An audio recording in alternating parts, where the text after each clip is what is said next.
subverting our own realities, a space outside the limits of our understanding, and uncanny eeriness. These are all elements of New Weird, as explained by Ilvia Wilk in her essay, Toward a Theory of the New Weird. And that essay has been my companion guide, as I've embarked on a close reading of the Southern Reach series by Jeff Vandermeer. I'm Reba, and I began my journey with fiction described as New Weird a few years ago. I was curious about the term and wanted to read books associated with it. I ended up making 2 videos on the topic when I first started this channel. In them, I explored the characteristics of New Weird as well as book recommendations. I'll link both videos below, but they were made at the beginning, early stages of this channel, so I don't know how watchable they are. However, if you are wanting more introductory material to New Weird, I highly recommend reading Ilvia Wilk's essay, which I will also link below, as well as all the other sources that I used for research for this video. When I decided to start reading the Southern Reach series, only 3 books had been published, and in these editions, this is what was available. And then in October 2024, the 4th book came as a surprise, and completely new editions had come out. So that's why my collection looks like this. This video has literally been years in the making. I took my time reading and rereading these books and then going down rabbit holes about theories, trying to connect one clue from one book to another book. At times, I felt like the biologist in the first book as she's going through that pile of notebooks and journals from past expeditions. She said, "At a certain point, I discovered I was so overwhelmed I could not continue, could not even go through the motions. It was too much data, served up in too anecdotal a form. I could search those pages for years and perhaps never uncover the right secrets." These books offer up so many clues and symbols and many theories. Connecting them all would make for an incredibly dense deep dive style video. However, this is not a deep dive, nor is it a substitution for reading the books themselves. There will definitely be spoilers in this video, but I'm not going to be able to hit every single plot point. What I have here is a video essay in which I will present to you why I think the Southern Reach series is such an excellent example of New Weird, and why I think the particular weirdness of Area X speaks to the concept of the sublime.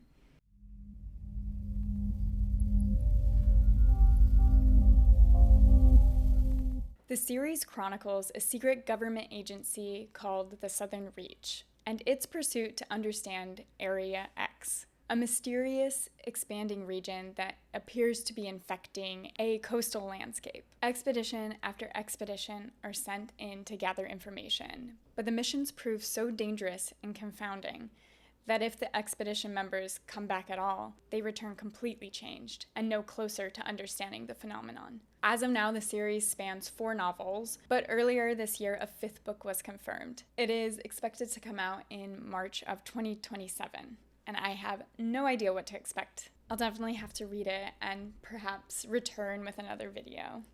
The first book, Annihilation, is narrated by one of the members of the 12th expedition, the biologist. Through journal entries, she records her experience in Area X. She is unable to study it in the ways she knows how, and the uncanny surroundings do not respond to human presence in the ways they are expected to.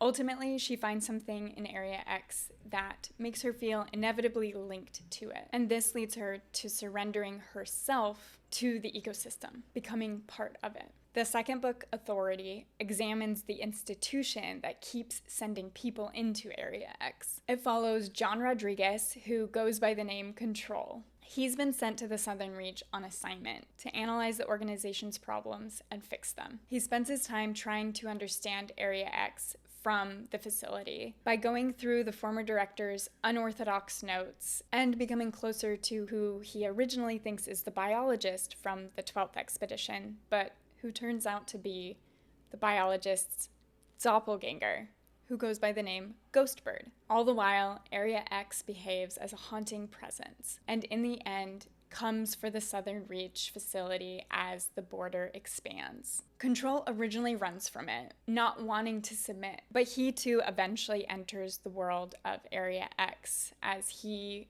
follows Ghostbird through a portal because she desperately wants to return.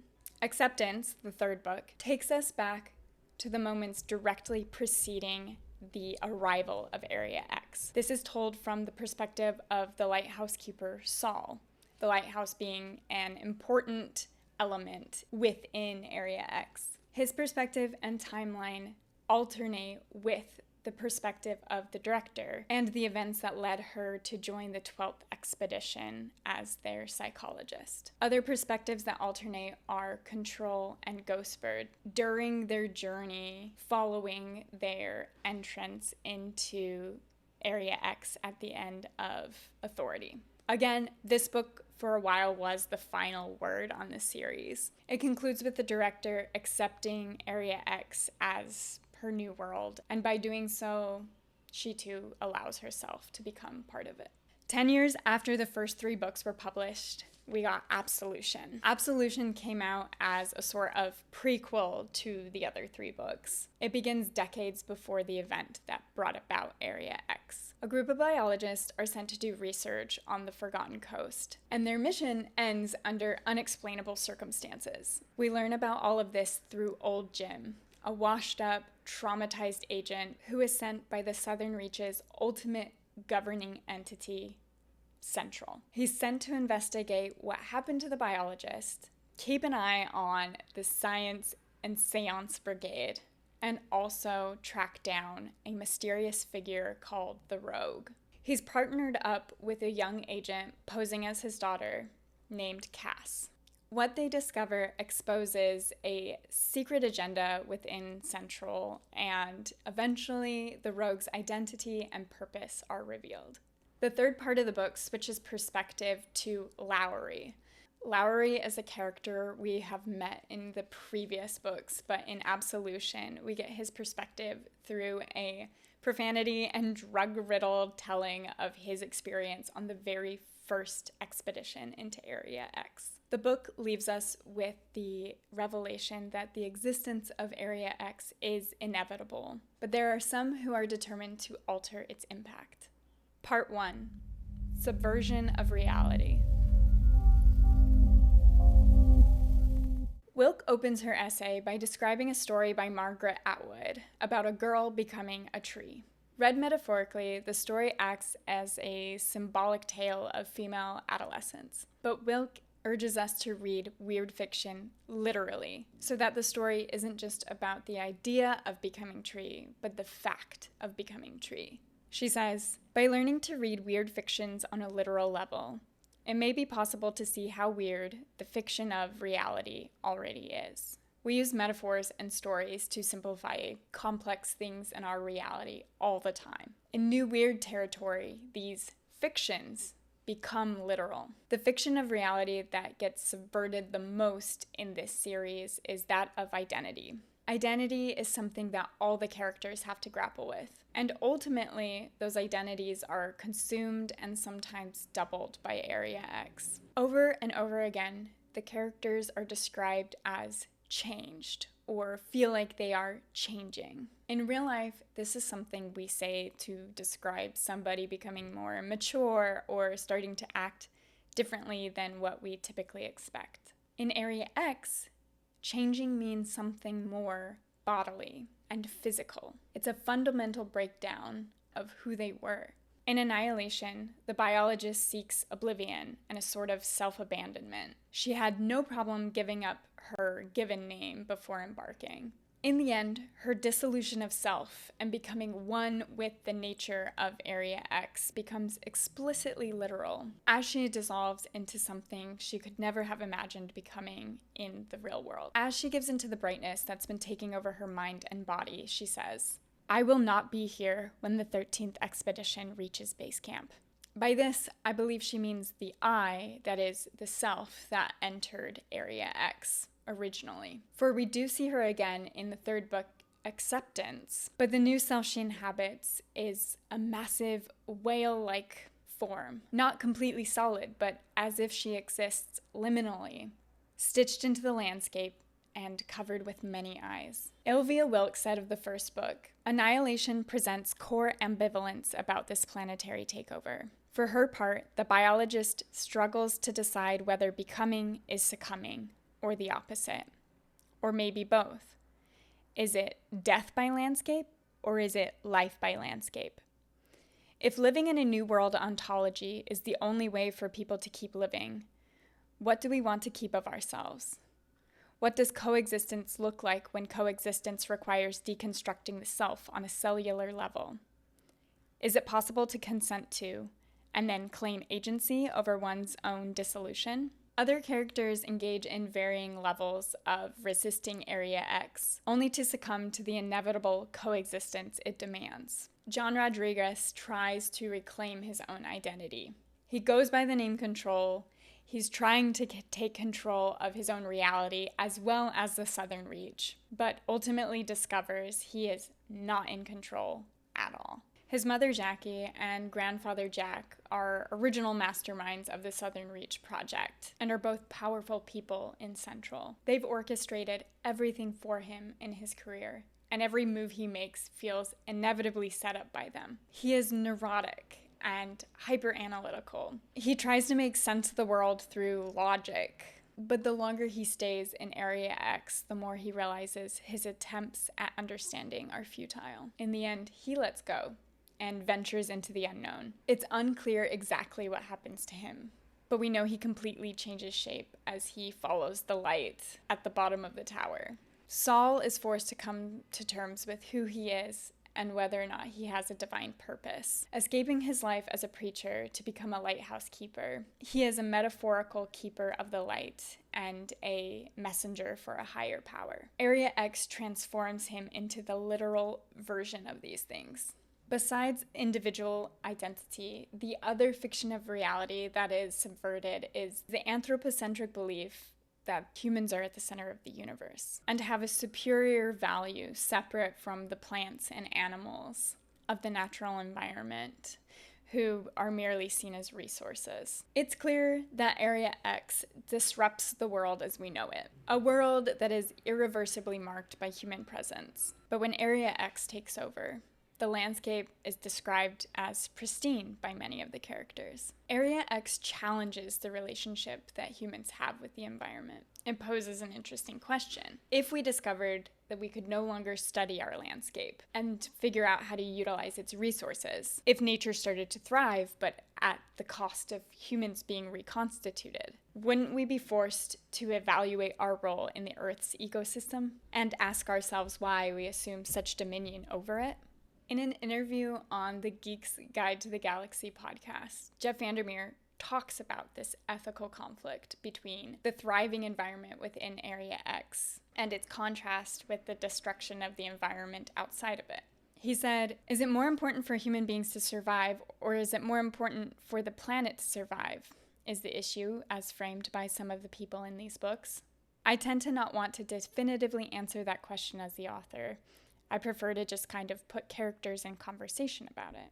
These conversations create tension between the characters who argue whether or not Area X is an enemy and a threat.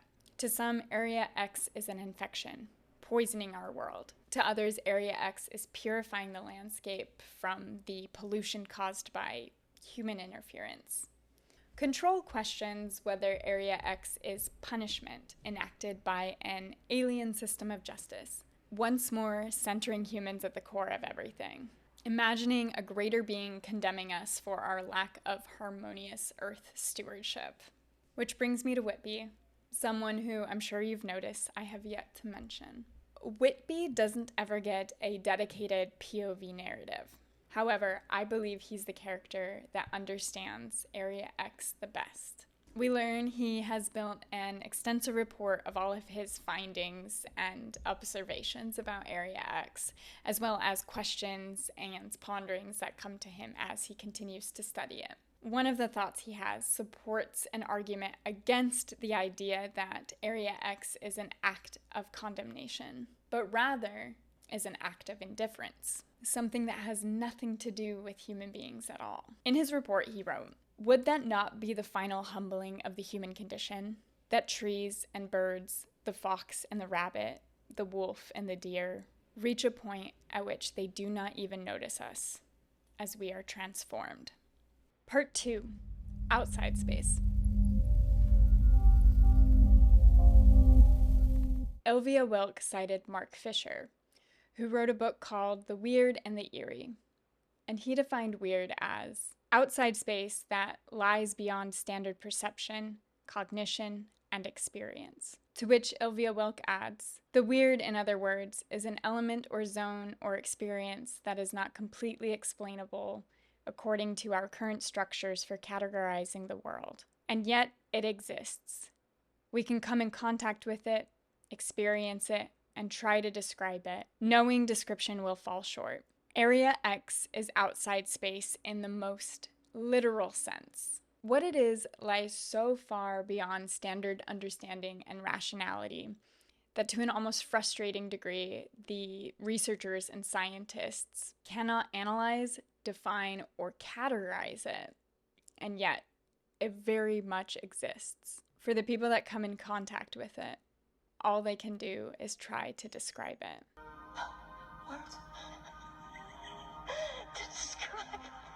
I should have said a poem. The clearest explanation we get of what Area X is comes from Ghostbird. In Acceptance, there's a passage where she goes down into the tower and she touches the crawler. She receives this golden pearl-like orb of light. And when she touches it, it communicates to her and also peers inside of her, assessing her. During this, she sees Area X as a machine or a creature, and the words on the wall are each worlds to be explored, worlds that she could travel through. Because of the limitations of vocabulary, Ghostbird can only use familiar language to describe things behaving in unfamiliar ways. How can a written word be a world? How can a region or a landscape be a machine? And again, yes, metaphorically, we can describe these things that way. But in the sense of this book and this world, and New Weird, when she says the word is a world, it literally is. Reading and trying to process one thing, being and behaving like another, caused me to experience a cognitive dissonance. And therein lies Vandermeer's achievement in creating an outside space. In more micro instances, we see this same dissonance between how things appear and what they truly are. There is an idea of mimicry throughout the books. Many characters interact with things that aren't what they seem. For instance, there's a plant that doesn't die even when it's cut off from sunlight and water. Or the tower. It appears as a structure that's built into the ground, and yet it breathes like a living creature. How does one study something that refuses to be analyzed, using the techniques typically used? What Area X does is expose the limits of logic and reasoning. It forces the scientists and researchers to question their typical means of analysis. In Authority, the linguist at the Southern Reach acknowledges these limitations, saying, "Because our minds process information almost solely through analogy and categorization, we are often defeated when presented with something that fits no category and lies outside of the realm of our analogies." Hearing this, Control remembers something he learned in his astronomy class in college. For early astronomers to come to the realization that stars were individual planets, they had to first pull their imaginations away from hundreds of years of analogies and metaphors that supported the idea that stars were just pinpoints of light across a tapestry of sky.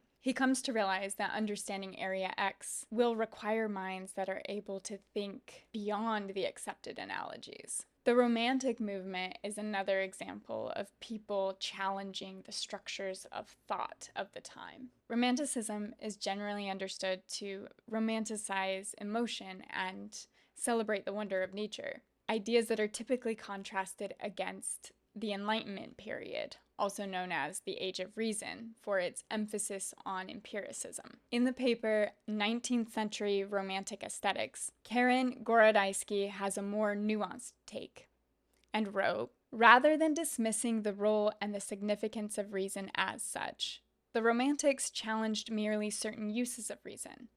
For example, dogmatic uses of reason, the laying down of absolute foundations and system building. And in a Kantian manner, they were concerned to expose the limits of reason and constrain its use to legitimate boundaries. Further, not only did modern science portray nature as a brute domain of mechanism, and thus devoid of any awe-inspiring power, but it also rendered it completely transparent to the human mind, and thus lacking in the kind of mystery and magic that may inspire awe in a secular world." I think Whitby views Area X and the study of it in a similar way to how the Romantics resisted this pure empiricism as ultimate truth when it came to nature. Whitby accepts the limits of reason when it comes to studying Area X, and therefore accepts that much of it will remain a mystery. In his report, he lists what he believes are the conditions required for Area X to exist. And they include a context we do not understand, an attitude toward energy that we do not understand, an approach to language that we do not understand. Because he recognizes that Area X is an outside space, he approaches the study of Area X through an outside space of observation. This is his terroir approach. Terroir being a term used in the wine world to represent a composite of all of the local environmental factors that shape the taste and characteristics of a specific wine. When applied to Area X, he intends to study everything about the history of the coast, both naturally occurring and impacted by humans. He describes this approach to control, who is intrigued but is concerned that it won't supply them with any explanations or an answer, but instead an admission of the limitations of human systems. Again, I think Whitby acknowledges that this is the case, and because of this, he may not expect to find an answer to a why at the end of all of these observations, but merely a confluence of factors that suggest a where. Because as he tells Control, think of terroir as a sense of place. Area X truly is a perfect example of outside space. And although Whitby and some of the others come to terms with its inherent mystery, the impact it has on the future of humanity imbues the books with an underlying cosmic dread. Any attempts to stop Area X from happening are futile, and human autonomy is limited. Part 3. Eeriness.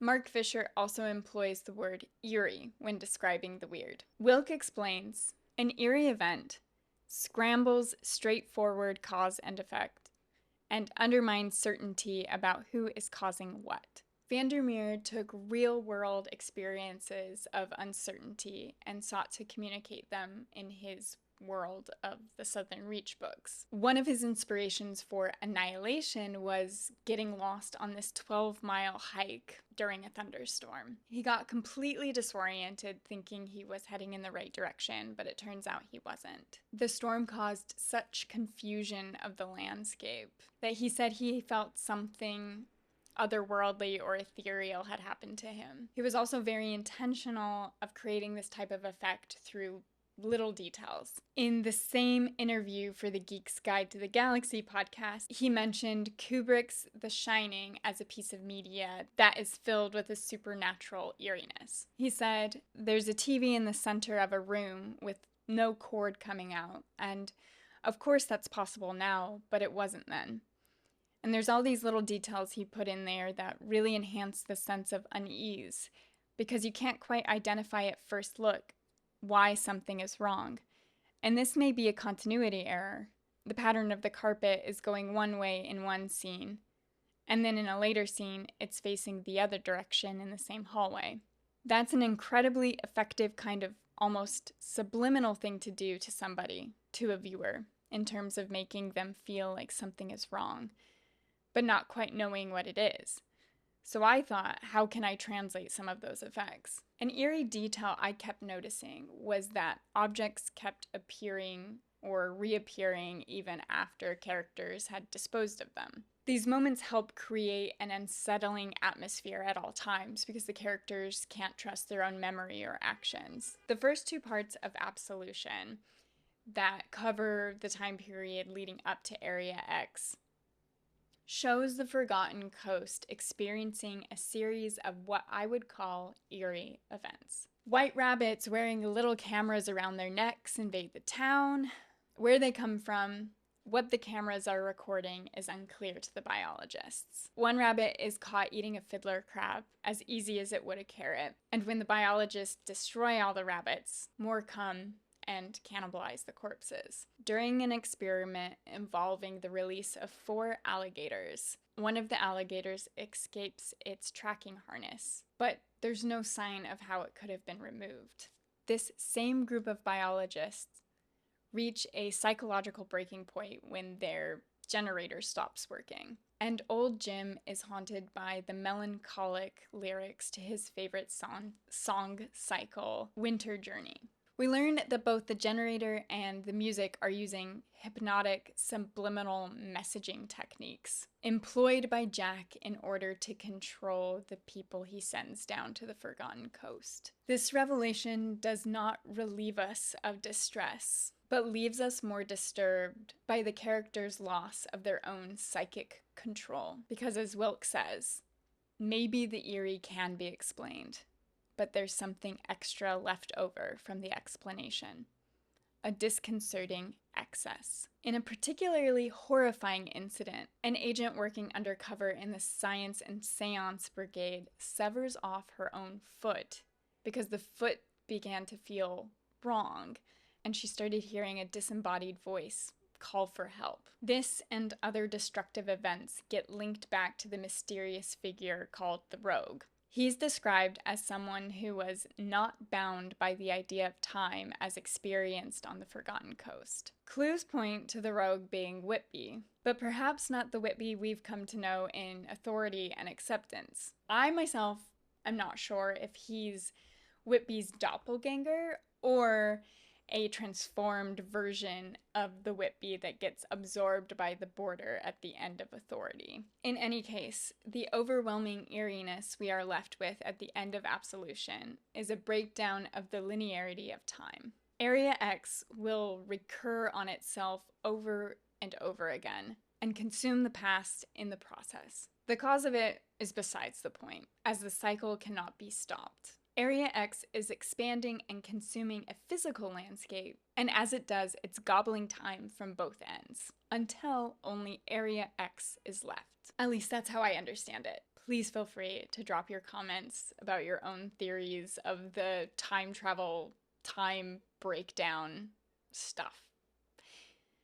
It's infinitely mind-boggling. Rogue Whitby has figured out that he cannot stop Area X from happening, but he can also see how it ends. Realizing this, what he does in Absolution is try to reset all of those factors that he's very much aware of. He does this to make sure everything happened as it had already happened, because if he doesn't, everything will only get worse, and as we know, it is uncanny enough as it is. Part 4, the sublime.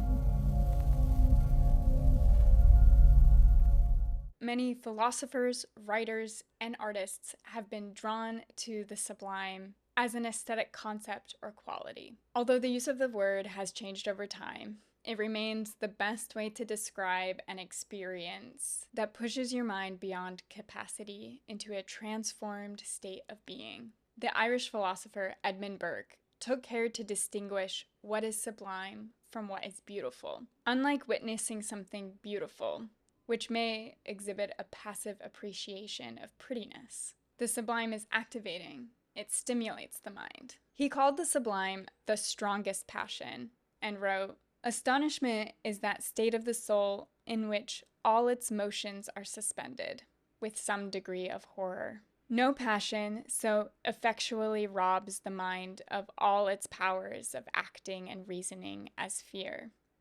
For fear, being an apprehension of pain or death, operates in a manner that resembles actual pain. Indeed, terror is in all cases whatsoever, either more openly or latently, the ruling principle of the sublime. Furthering the theory, Immanuel Kant thought the feeling of the sublime was a humbling one, in which you were made aware of your limited capacity to imagine the magnitude of what you are witnessing. Simon Morley wrote that Kant's arguments lay a keen sense of the independence of nature, whose sheer complexity and grandeur continuously exceeds any human ability to control or understand it. You can imagine why the Romantics were so inspired by the concept of sublime and tried to capture this unknowable independence of nature in their paintings and poetry. Just as one can simultaneously feel wonder and fear at the magnitude of the sea or a treacherous hike through the mountains, the expedition members felt this same overwhelming awe when faced with a pristine landscape that resisted all logic. What is left to do when you've entered the outside space and lost your sense of self, your sense of control, and your ability to understand has been reduced and completely subverted? Burke believed the self could be transformed through the sublime. When it comes to New Weird, and certainly Area X, that transformation goes beyond that of the psychological or spiritual. As we've said before, the transformation is on a fundamental level, one in which you can become creature, flame, or a message from beyond. Both the sublime and the weird ask us to confront the non-human, and in so doing, confront our own humanness, resulting in a consequence of choice: to resist and return to the familiar and pretend we have total control, or to accept the ambiguity and our own limitations and then adapt. Perhaps we are inspired to reevaluate dogmatic and authoritative systems, question our environmental impact, and pivot towards a better future. Or when it comes to the self, transform. And as Wilkes says, die a death which is not a death at all, but actually a possibility. One of the reasons I love fiction so much is that each story is a playground for imagining a new world or abstracting our own. And when you venture into these imaginary worlds, it can give you the space to process your own reality in a way that is hard to do when you're too close. New weird fiction and its refusal to be defined by genre or categorization is especially good at pulling you out of your comfort zone and then making you aware of that very zone. I think to truly appreciate the Southern Reach series, you must lean into the weird and what it can tell you about your own reality. Allow it to challenge you to think outside your current perceptions, and then just exist in the eeriness and try your best to describe it. Annihilation shows us that obliteration can be transformation. Authority subverts our assumptions of human control and understanding. Acceptance is about embracing the outside space. And absolution asks us to release ourselves from the past and have hope, as there will always be people like Cass who actually believe in the future. Okay, that is all for this video. If you enjoyed it, please leave me a like. More often I make videos that are more casual, just about books and reading, going to the library. But I would like to continue making more of these video essays. So stay tuned. Thank you so much for watching. If you made it to the end of this, I really appreciate it. And that's all for now. I will see you in my next video. Bye.